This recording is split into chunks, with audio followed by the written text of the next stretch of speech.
Hello trader, स्वागत है एक और नई वीडियो में। अगर आप ट्रेडर है या फिर इन्वेस्टर है या फिर किसी तरह के स्टॉक मार्केट से जुड़े हुए हैं, तो आपने कभी ना कभी जरूर सुना होगा कि आरबीआई रेपो रेट कम किया जा रहा है या फिर रेपो रेट बढ़ाया जाए।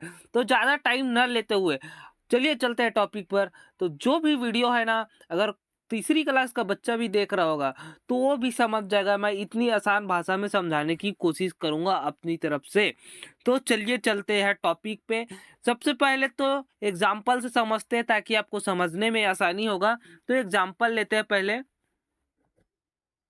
तो एग्जाम्पल ये है कि मान लीजिए कि जो बैंक है वो एक एग्जाम्पल है, एचडीएफसी बैंक है।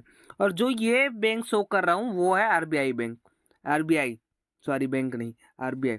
अब कभी कभी क्या होता है, किसी कंडीशन में बैंक के पास कभी कभी होता है कि पैसा खाली होने को होता है, मतलब इन लोग के पास लोन वोन देने के लिए पैसा नहीं रहता है। तो इस कंडीशन में ये क्या करते हैं, देखिए इनको चाहिए रहता है 2-3 करोड़, थोड़ी चाहिए रहेगा, इनको चाहिए रहेगा 100-200 करोड़ चाहिए रहता है। तो इस कंडीशन में ये क्या करते हैं, ये जाते हैं आरबीआई के पास। आरबीआई के पास ये लोग पैसा लेने के लिए जाते हैं। मान लीजिए इसके एचडीएफसी बैंक के पास 200 करोड़ चाहिए इसको। तो ये आरबीआई के पास जाएगा कि मुझे 200 करोड़ दे दीजिए, मुझे ज़रूरत है। तो आरबीआई तो किसी का सगा नहीं है, वो बोलेगा कि ठीक है मैं दे रहा, लेकिन आपको भी उस पे ब्याज देना पड़ेगा। तो आरबीआई कंडीशन रखता है कि आपको 6% मेरे 200 करोड़ में आपको 6% का ब्याज देना पड़ेगा।